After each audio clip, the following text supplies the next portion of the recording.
Well, good morning, Nick. Morning, Nick. Good to be together today. John and Joe from iFinance Mortgage. Super pumped up. We've been looking forward to this forever. Yes. Sales huddle this morning. Man, just incredible. And Nic Gaudino, obviously Vice President of Sales for UWM. And, you know, we just want to get to know you better. And can you tell us a little bit about how you got into the mortgage industry and here at UWM? Yeah, I love it. Well, I appreciate you guys. Thanks for inviting me. Absolutely. Awesome partners with us. Thanks. So always happy to connect. I got into mortgages when I was 19. So I was raised by my grandparents, and they were of the generation where you graduate high school, you go straight to work. So college was never a part of our conversation. They were on a fixed income, so we couldn't really afford much college.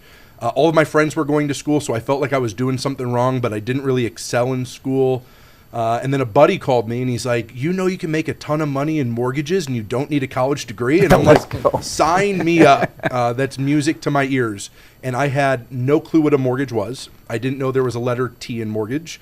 I didn't have a mortgage myself. But Quicken Loans downtown said, hey, we're looking for mortgage bankers. We'll teach you how to sell. We'll teach you mortgages inside and out. And I started there at 19. I was there for 3.5 years. And I think some people can relate, like 19, 20, 21 years old. Mm-hmm. Some people either have the work ethic or they don't. Right. Yeah. I was the one that did not. I cared more about what we were doing that night versus what I was supposed to do during the day. Right. And after 3.5 years, they no longer wanted me on their team, and they let me go. And at that age, you were making some money. I spent it poorly, and I said, I will never get in mortgages again. So I decided to go be a paramedic. I got licensed as an EMT. I was going back to school to be a paramedic. I was working on Detroit EMS and quickly realized that, unfortunately, first responders don't make much money. And all the money that I did save was quickly dwindling down to zero. And I put my resume out there, and the recruiter at UWM reached out and said, you should come and interview for account executive. And I said, no way, not doing mortgage sales again. I had such a bad taste in my mouth. And she says, it's completely different. Just come in for an interview and give it a shot. And I had some great people in my life. They encouraged me, just give it a year. Give it 12 months. Commit 12 months. And after 12 months, if you don't like it, make a decision to do something different, then leave. And the moment I stepped foot at UWM, I knew this place was home for me. This place taught me how to grow up, how to have responsibility, how to be accountable for my actions, taught me how to be a better leader, how to connect with people, how to build better relationships. Because I think having that experience in retail, it's that one and done. Yeah. It's very transactional. In wholesale, it's we're working together for the long term. Yeah, relational. Yes. If you don't win, we don't win. So I'm committed to helping you grow and scale in hopes that I'm able to do the same. And I've been here for just recently celebrated my 11 years. This place has absolutely changed my life. Congrats. Yeah. It's been great. Great journey. That's amazing. And you know, something that we notice every week when we watch from home in California is the fire, the motivation that you bring as you're part of that sales huddle and one of the speakers there. How do you do it? How do you bring that fire and have that incredible motivation every day? Well, that's got to be a struggle sometimes. Well, I appreciate it. It can be a struggle, but I think what I try to revert to is like, what do I need to hear? What did I need to hear, and what do I need to hear currently? And I think if we're able to pull like real life scenarios and things that matter, things that's deeper than just interest rates, even though that's a big part of our business, sure. I believe a lot of it is mindset. If we're able to conquer and overcome those mental barriers that we put up, and those limitations that we set for ourselves, we're able to do absolutely everything. Everything else then falls into line. And for the longest time, I set those up for myself. I struggled with the I can't, I'm not worthy, I'm not enough, I'm unable to. I compared myself to so many different people when in reality, all I needed to focus on was what I can control, what's in my wheelhouse. And if I know I'm giving 100% each and every day to those things, everything else will fall into place. And I think that's my goal. That's my focus. How can I resonate not just with the mind, but with the heart? because if the mind and heart are aligned, especially in sales, we can do really, really great things. So that's what I try to bring every day. Right. And yeah, and that's so powerful. You talk about the mindset, and something, I love when I hear you speak, you always connect with everybody. You talk about mindset, you create stories that connect with people. And I think given like the story you shared of your past, where you've been through, where you're at now, you've been through it. And so you already know all the excuses people, always say, or even sometimes people talk down on themselves or they don't believe in themselves, right? But the fact that you've gone through it and you're successful now, you can share with people and you can connect with them. During the Q&A, Matt, he mentioned one of my favorite quotes by Dr. Shula. It says, tough times don't last, only tough people do, right? So it's about building that tough mindset, right? Yeah. So given the fact that we're all going through some challenging times right now in the industry, right? There's some people that are not just surviving but thriving right now. Mm-hmm. So what kind of advice would you give right now? What's the game changer? Because there's some brokers out there that are thriving. Also with loan officers, what do you think is a differentiator? What are they doing that others aren't? Yeah, that's a great question. And I think we see a lot of that. We have people that are just barely hanging on to the other side of the spectrum of, to your point, they're thriving in a market where people say business is down. They start to doubt themselves in their business. I think number one, they made a decision, right? Like they made a clear-cut decision that it does not matter what my conditions are. I'm going to make the decision to be successful no matter what. Mm-hmm. That might mean I try something and I fail. That doesn't mean I give up. That means I get back up, I make adjustments, and I try something different. Or I try something and it works. Now, how do I double down on that and now take it to that next level, right? In the sales meeting today, Matt talked about early adopters. The most successful people right now are not afraid to try new things, right? Yeah. I believe that what got me here will not get me there. Whatever that goal is in a year, 2 years, 5 years, even short term, 6 months, I need to constantly evolve. And I think our top producers, our top partners, our top account executives, even here inside of our walls at UWM, they're not afraid to adapt. They're not afraid to evolve. And I think especially like in leadership, that requires a lot of self-awareness. It requires us to take a step back and say what's working and what's not working. And that means we got to be brutally honest with ourselves. And that can be very uncomfortable sometimes. Sure, I'm staring at the mirror, but it's that moment of looking in the mirror that's going to tell me what direction I need to go, right? So I would say those are the things that differentiate, right? And the last thing I'll say is those that are thriving and succeeding have a great community. People do not succeed on their own, right? That's right. So surrounding themselves with like-minded people that are upbeat, that are positive, that are focused on things they can control versus the conditions they have zero control over. People that push them and motivate them, but also have no problem calling you out and holding you accountable because you said you wanted to be successful or you said you were going to do X, Y, and Z, and I don't see you doing Z. So as your friend, as your partner, as your colleague, I'm going to hold you to that. And if that's not truly what you want to do, now let's go back to the drawing table and come up with a new Z, right? Those that thrive surround themselves with people that want to see them win just as badly as they do. Right. Yeah, it's like they say, right? Individuals play the game, but teams win championships. That's it. That's absolutely really good. You know, this morning I saw something that was really awesome from Matt, the CEO, vulnerability. Mm-hmm. You know, he could be doing anything else, and he's sitting down there in the front row listening to his executive team speak, and he's taking a page of notes. And then he admitted to the group today, you know, there was something I learned from one of my AEs today that I didn't talk about home affordability. And just the fact that here's a CEO, has so much going on, and yet he relies so heavily on team, not I, but team, to your point. So, and I think that's really what makes a great leader, right? I think in order to connect, and when I think of leader, it's not just I'm leading people. You guys are leaders in your community. You do a lot, not only for your referral partners, for your clients, but the community itself. Mm-hmm. I believe a leader is someone who can make a positive influence on someone else's life, right? And I think the only way as a leader you're able to connect with people is by being vulnerable. You have to be open because I'm just as human as the brand new team member that joined our team. You guys are just as human as the new LO that just joined your team and knows nothing about origination, or someone that's been in the industry for 20 years. How am I able to kind of set that level playing field and say, listen, I don't know it all. There's a lot of things I have to figure out. And I think when you're able to be vulnerable and open, people are more receptive. They start to build some trust. You're able to build a deeper relationship because of that, right? And I always tell my leaders, like, when new people come in, they only know you as the title you are now. Right. They didn't know Nick at 24 years old, starting at UWM with no money in the bank, driving a beat-up minivan. They don't know that, Nick. So how am I able to be vulnerable and share that story, but also make sure they know, like, no question is stupid. We're constantly evolving, constantly learning. And going back to your question, like, that's what makes the best the best. Yeah, that's powerful.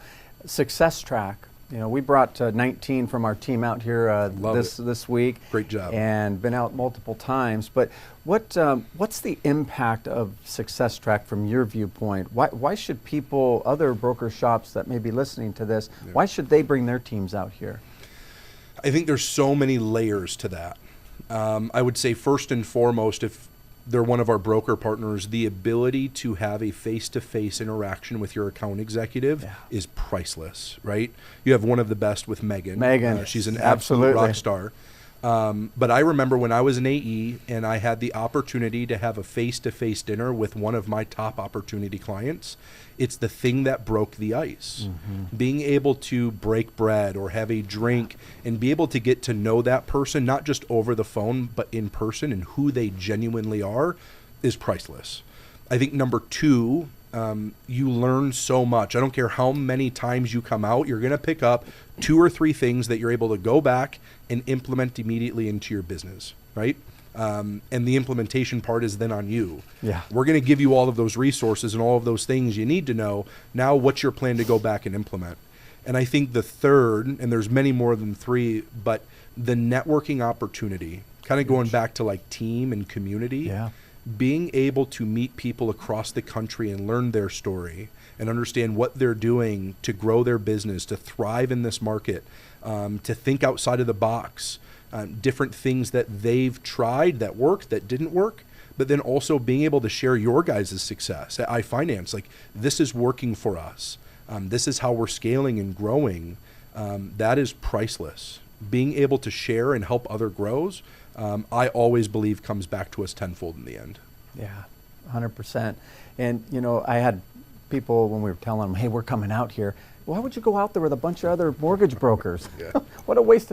They don't understand, exactly to your point, best practices, what's working for them, and everybody in this community is willing to share. Yeah. Just like was mentioned at the sales huddle today. I'm going to add in a bonus number 4. Ooh, I like bonuses. And again, there's plenty more than 4. As an independent mortgage broker, it's very difficult at times to compete against your Rockets, your Chases, your Wells, these people that are throwing millions and millions of dollars every single month in advertising. So why should a real estate agent choose to work with iFinance or an independent mortgage broker when I can work with a big company that I see on commercials, right?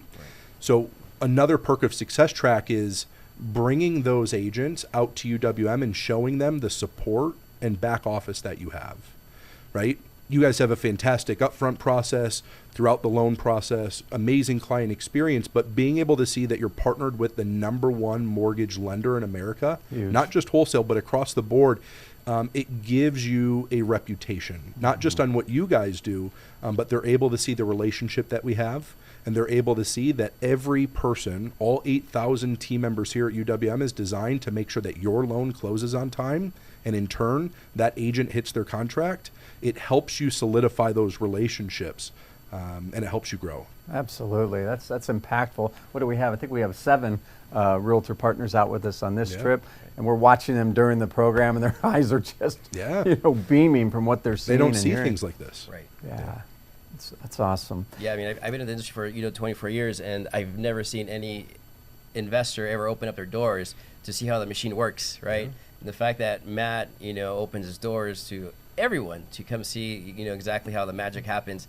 I think it's a blessing, and it's for me, it inspires me. Every time I come out here, I'm inspired, to go back, get better, and make a difference in the broker community, because this is what we're all about making a difference and helping each other out and grow. Yeah, it's one thing to talk the talk. It's another thing to walk the walk, right? So we can easily say we support our brokers. We're all in for wholesale. We want mortgage brokers to win. But when we pull back the curtains, going back to your point of being vulnerable, we're exposed. So now take a look and see the things we're actually doing and not just saying, to put our money where our mouth is, right? And you're able to see that when you step foot inside this building on not only how much Matt cares, but how that trickles down to the team member that's calling out on VVOEs, that's clearing conditions, that's helping you close your loan, that's getting funds out on time. All of that you're able to see in person, real life. Yeah, it's amazing. Even, being able to speak directly to your underwriter, that's huge. Yeah. We'll get to see them later this afternoon on tour, shake their hand, and talk to Alex and others, Justin, people that we're working with day by day over the phone, and it's just we do feel like that one team. We're going to shift gears just for a moment, and we heard at the sales huddle one time that you like to climb. You've done a little climbing in your lifetime. Can you tell us what that's about? Yeah. So, to preface it, it's not necessarily climbing, it's hiking. Oh, hiking, okay. I am not climbing anywhere. Not rappelling? I'm too big of a guy to rappel anywhere. So I was at a conference called the Summit of Greatness, and there was this guy named Jesse Itzler talking. He's married to Sara Blakely, who owns Spanx.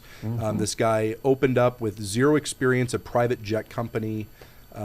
He's done many ultra endurance events. He's a very successful entrepreneur, but he resonated mostly with me in regards to his mindset, right? Because I think if you want to do anything a little crazy, something that makes you very uncomfortable, it starts within your mind. Kind of we were talking about a little bit earlier. And he has this event called 29029 Everesting. And you have 36 hours to climb a mountain the equivalent height of Mount Everest, 29,029 vertical feet. And I saw that, and the first thing I thought was like, that is insane. But when you hear something and something resonates and it kind of sticks in the back of your head, and then like a week later you're thinking about it and it's a little less insane. And then like 3 weeks later you're like, well, maybe I can do that, right? So I hop on the website, I start following social, and I took this leap of faith and said, let's do it. And I'm not, if you look at me, like by no means an ultra endurance athlete, right? So I said, I have no clue what I'm getting myself into, but I'm going to commit, and I'm going to challenge myself, because I think there's a direct correlation of pushing yourself personally to the professional world, right? You're able to relate that so much, because no matter what the challenge you're facing, it's up to you if you're going to overcome, right? And you might get knocked down, but what are you going to do to get back up? And it's been one of the best experiences. I've completed it twice. The first time was out in Utah in Snow Basin Mountain. Last year was in Whistler Mountain in British Columbia. Skied that. Yep, beautiful location. This year, going to Mont Tremblant in Quebec. And I successfully recruited 3 of our team members to join. Amazing. Yeah.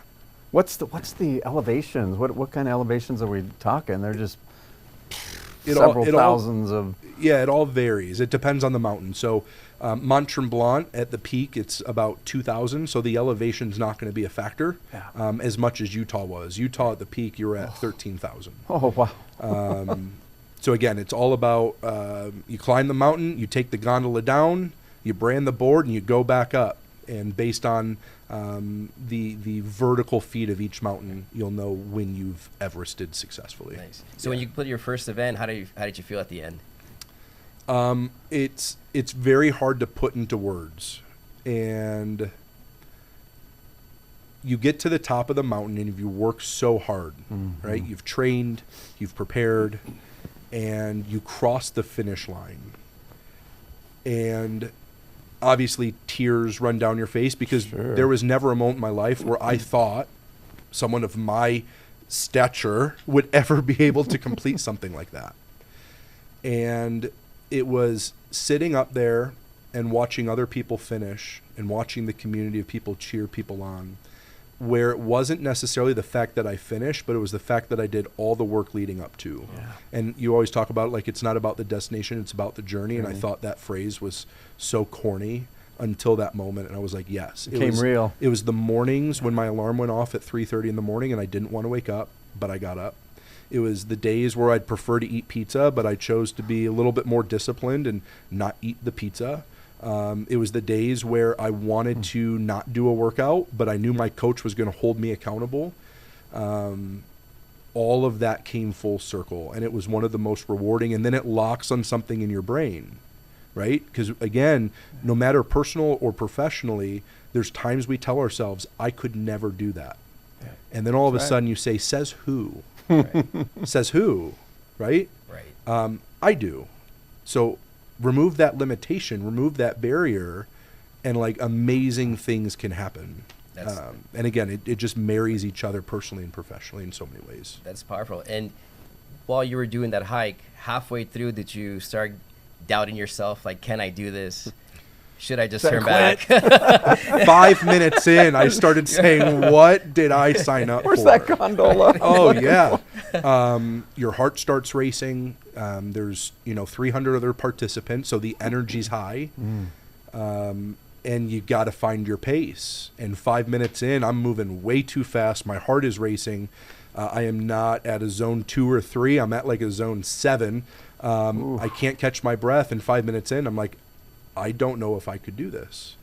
But it's one of those where you take that step back, you get a curveball thrown your way, and you say, okay, you've prepared, right? It's, I forget who said it in the meeting today, but like preparation creates confidence. Yes. I knew I prepared. I knew I was ready.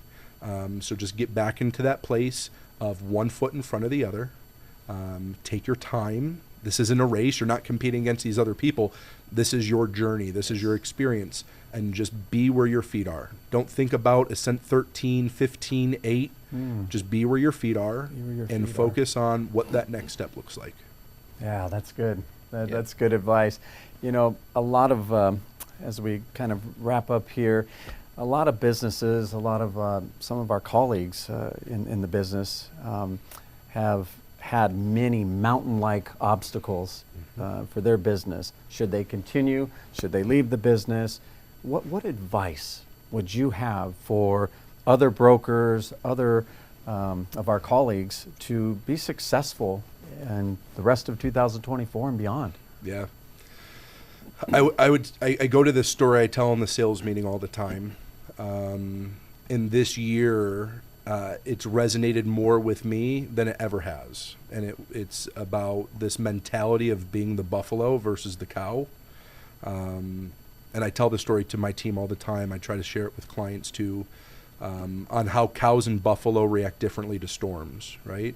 Storm comes over the Rocky Mountains, cows sense that, and they run away from the storm because their goal is to avoid pain and discomfort, to avoid challenge. But eventually what happens is the storm catches up with them, and rather than the cow stopping, they continue to run, and it prolongs the pain that they feel. Whereas buffalo, instead of running away from the storm, they charge directly into it. They know it's going to suck. They know it's going to be uncomfortable. They know it's going to be a challenge. It's going to be a struggle.